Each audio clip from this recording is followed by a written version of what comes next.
There comes a day in every woman's life when Mother Nature herself stands behind us and wraps her arms around our shoulders, whispering, "It's time.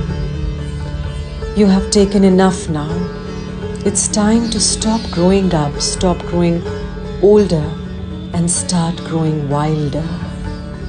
It's time to stop the madness of comparison and start experiencing the joys that a life free of containment and guilt can bring."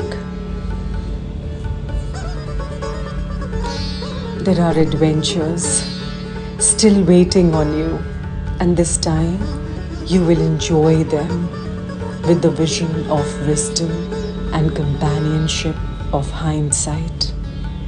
You will really let go. Let go.